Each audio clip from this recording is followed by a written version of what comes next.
Whether to call him rabbi or ambassador because he has both titles. But I know one thing, the title that's most important to me about Michael is friend. He's been my friend for over 30 years. Michael, thank you so much. Ambassador, Your Excellency, Rabbi, much appreciated. And those words that you just spoke are precisely one of the themes that I want to strike here because it's so important. I also want to thank especially Dr. Joe Frager and Karen. Dr. Joe also has been my friend for 30 years. He is somebody who's always been at the forefront of the fights and the battles for the good causes. And the only negative about him is every time I go to shul and I'm about to get in my zone davening, he's like, so what do the polls say? But we love Dr. Joe, and thank you so much for putting this together. Jerry, what can I say about you? I mean, look at you. You're a beautiful man. You're in tremendous shape. You're handsome. You're energetic. And you do good things for people. You didn't take what was bitterness and what was the worst of the worst, and you didn't dwell on it. You went on and you built something and you stand for something.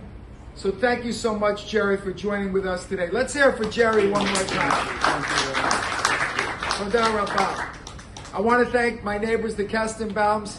They've just seen me more tonight than they have in about 3 weeks. But thank you so much for coming. Batia, you know that was my mother's Hebrew name. And they share something else in common. Batia is an Army veteran, United States Army veteran, as was my mother. Thank you for your service to America. The Cohns, I want to thank the Cohns. Thank you so much. And I understand you're going to give us a little song at the end? No? Okay. All right. Sounds good. And then, of course, I want to thank Uri for those very, very beautiful words. I've known you for about 20 years. And thank you so much. And to everybody who's here today, thank you. Much appreciated. So some of the themes have already been touched upon. So people ask me all the time, why are you running for governor? And that's the most important issue. Because I wanted nothing to do with running for governor. I was very happy being county executive. You're like a governor. My county's larger than 8 states. I've got a friendly legislature. I'm 30 minutes from my office. Why would I want to spend a year of my time schlepping around the state and then, when I win, fighting with lunatics up in Albany? So I wasn't inclined to run for governor. What happened was, this past November, a midterm election, when Republicans lost all across the United States, I won re-election in a county with 110,000 more Democrats by 12 points, by 36,000 votes, double high. And that's when I started to get the calls from all around the state and the country that I have to do this. As a matter of fact, I got a call at 1 o'clock in the morning that night from President Trump. He called me up to congratulate me. He said, Bruce, this has been a terrible night. I expected bad news from Nassau County because I know you have 110,000 more Democrats in Nassau County. And I asked my staff, did Blakeman win? And they said, not only did he win, he won in a landslide. He goes, that can't be. So he called me to congratulate me. The next day, the calls started coming in from all around the state. Business leaders, community leaders, political leaders, religious leaders. You got to run for governor. You're the only one that can win. You got to run. You got to run. And I'm like, no. I said, I just came through a grueling re-election. I've got more work to do in Nassau County. I said, let somebody else do it. Well, it kept coming and coming. So finally, Segal said to me, why don't you take a trip around the state and see, what the temperature is out there before you make your decision. So I said, well, then I'll have to cancel our vacation to Turks and Caicos. So she wasn't too happy about that. But I did that. We canceled our vacation. I started traveling around the state, and I found that people were miserable. Every corner of the state, people were miserable under Kathy Hochul. And they were worried about her unholy alliance with Zoran Mandami, who we now know is not a socialist. He's a communist and a virulent anti-Semite. And he's also anti-Christian. He's anti-American. Let's put it that way. So I made the decision to get in the race. And I never thought it would happen so fast. There was no primary.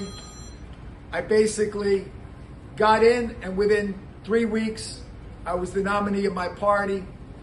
And I've been out running ever since. I've been going 24/7. I said to my rabbi, I meant 24/6. He says, don't worry. We'll give you a waiver on this one. But the point is this. I'm running for governor because we are the most overtaxed state in the United States. Because we are the most overregulated state in the United States. That's why businesses are leaving in droves. We are attacking high net worth individuals who pay taxes here, who create jobs here. When they leave, that tax burden falls on the middle class. When they leave, it hurts the carpenter, the plumber, the electrician, the waiter, the waitress, the bartender, the dry cleaner, the dog walker, you name it.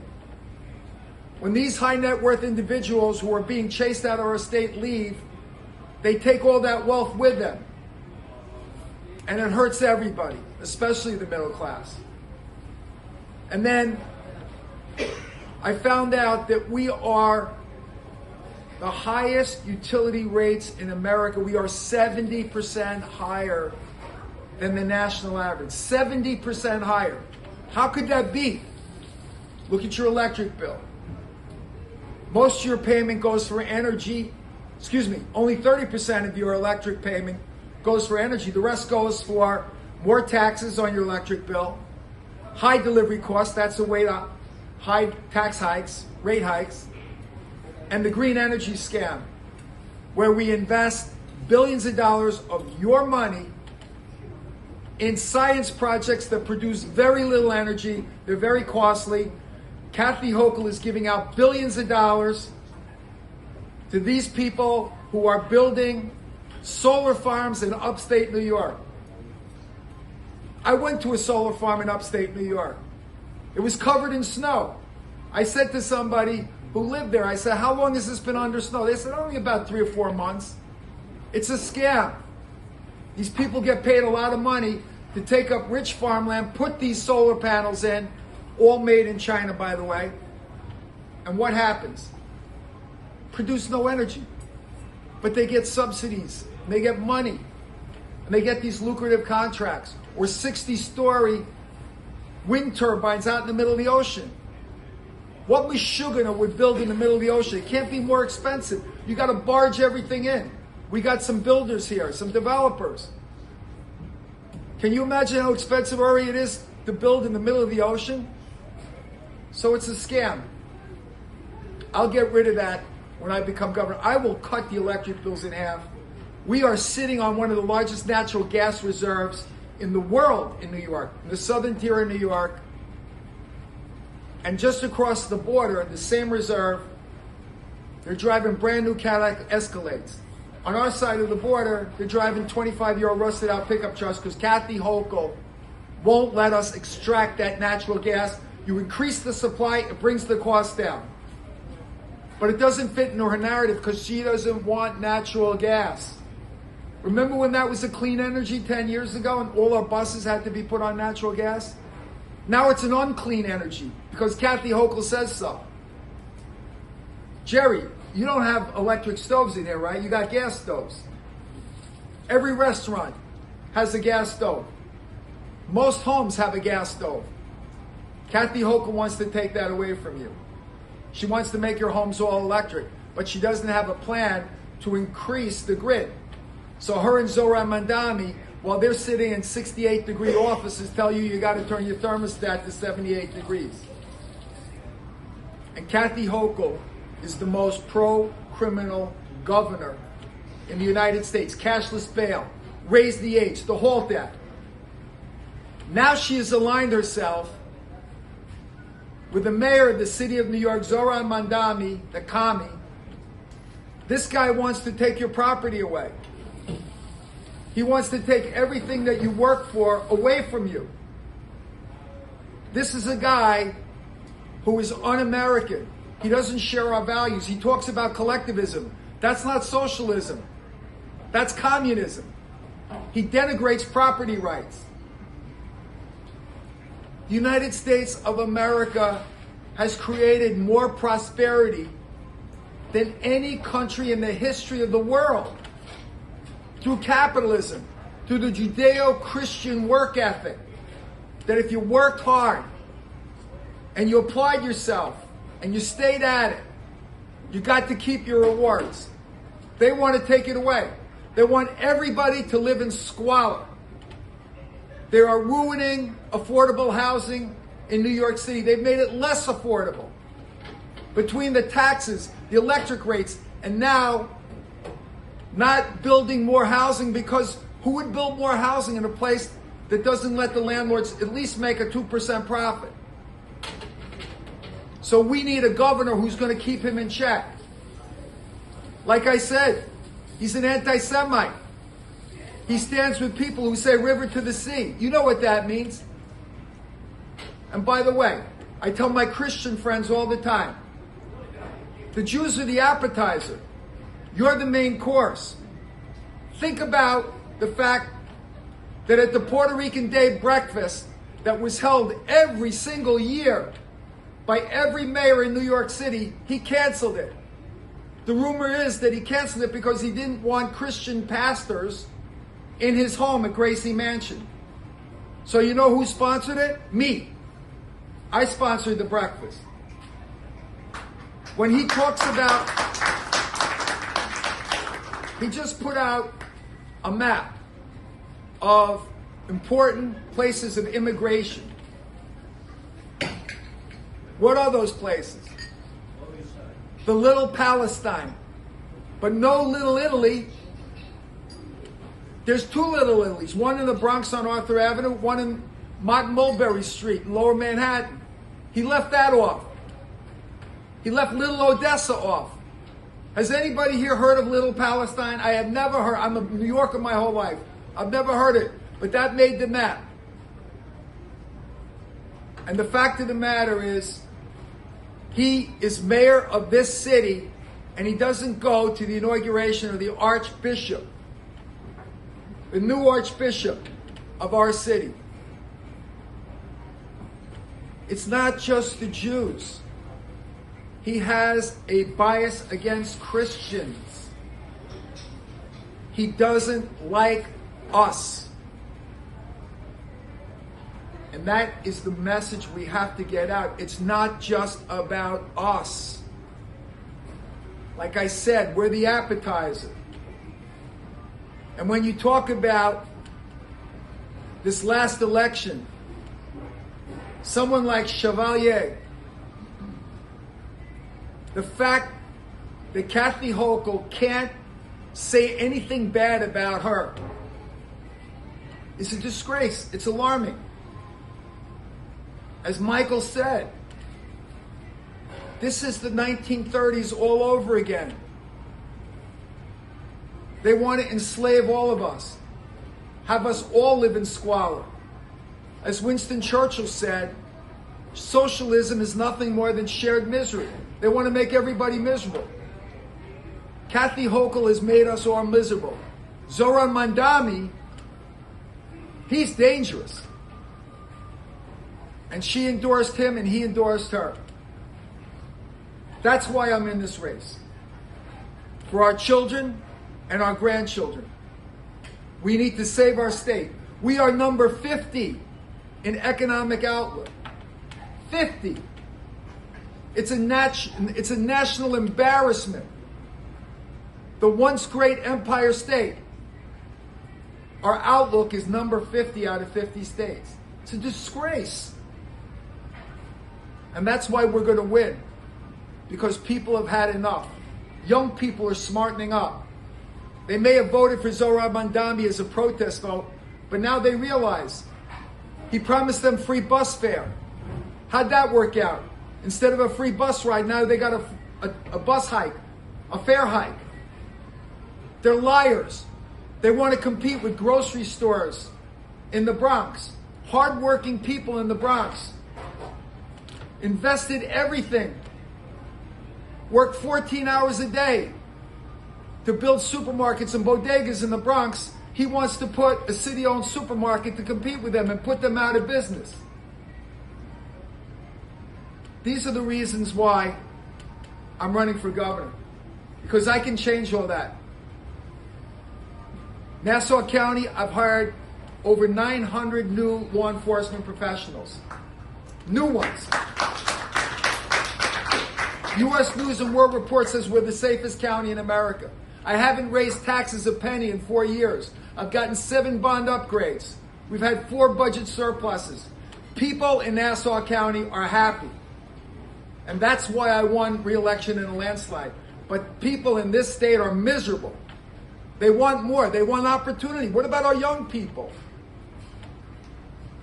They want the ability, like I'm looking at some of the young people here who are waiters and waitresses and bartenders and busboys. These are jobs that I had growing up. It was a stepping stone to something better.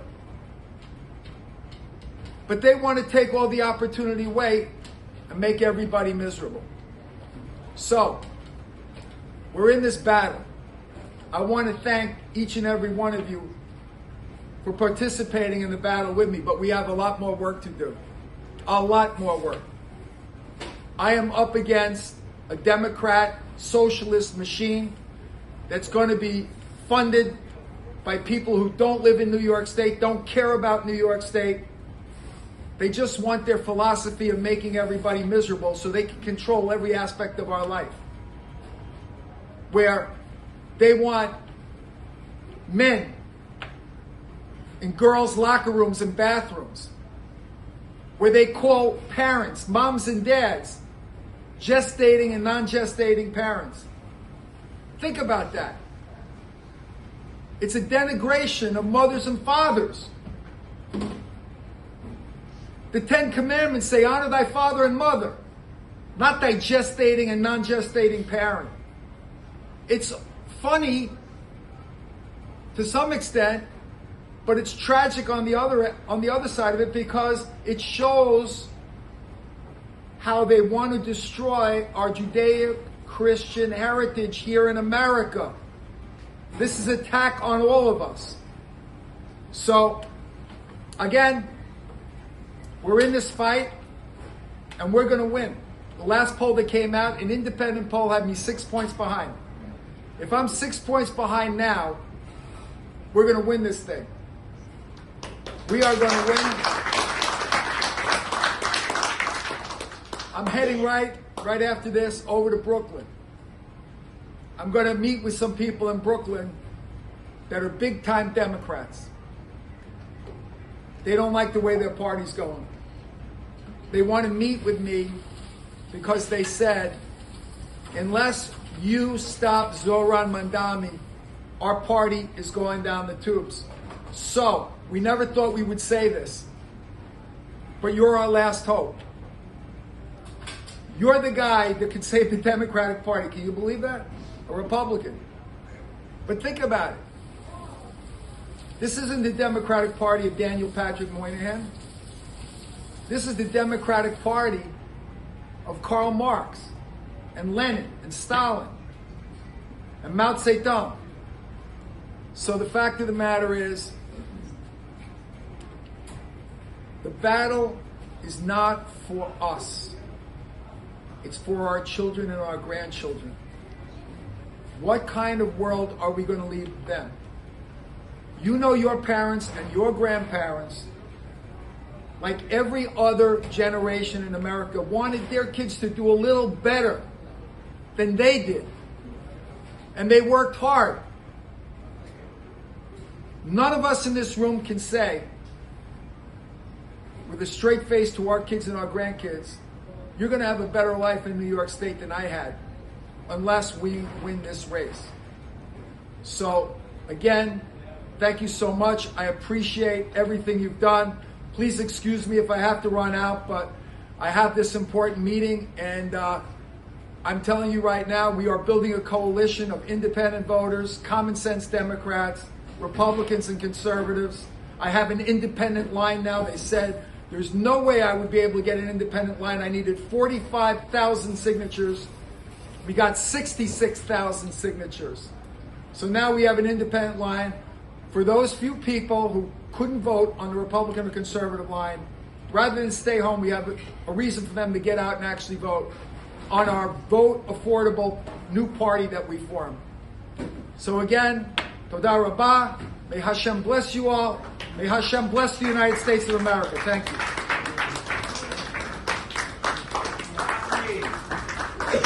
And no souvenirs.